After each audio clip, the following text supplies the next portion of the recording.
Welcome to the Historian's Eye podcast for Jackson Spielvogel's Western Civ textbook, 10th edition. Chapter 10, The Rise of Kingdoms and the Growth of Church Power.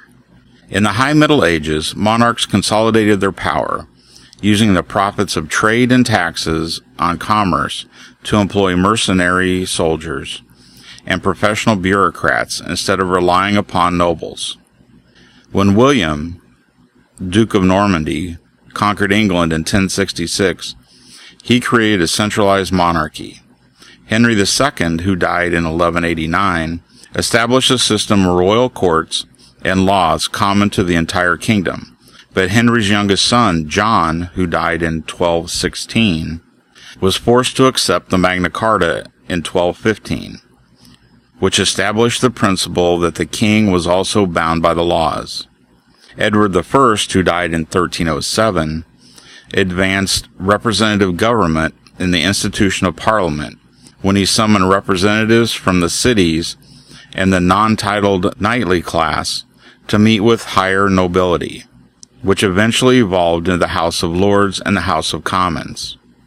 The early Capetian kings of France had little authority over the nobility, but Philip II Augustus, who died in 1223, strengthened the monarchy by depriving the English kings of their French lands.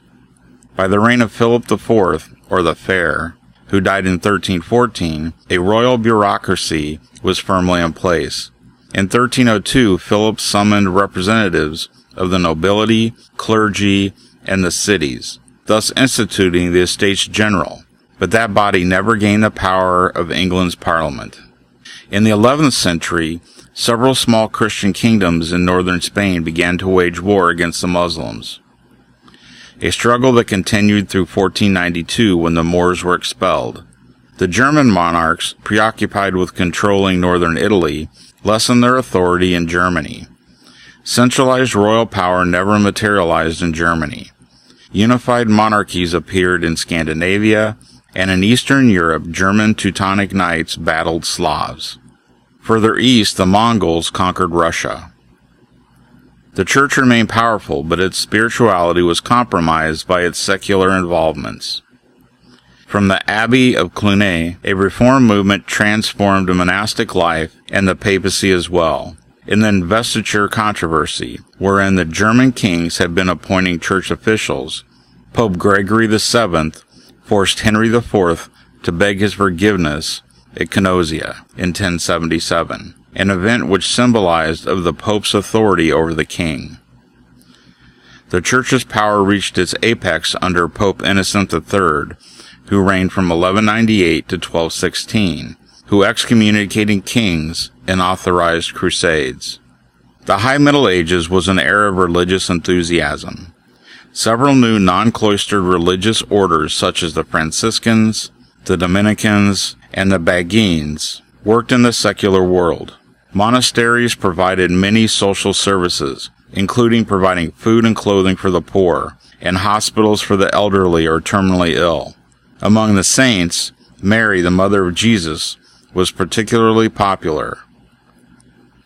Collecting holy relics and embarking on pilgrimages was widespread. Innocent III supported a crusade against the heresy of Cathar dualism and instituted the Holy Inquisition. Homosexuals and Jews were also victims of popular intolerance, and the latter were driven out of France and England.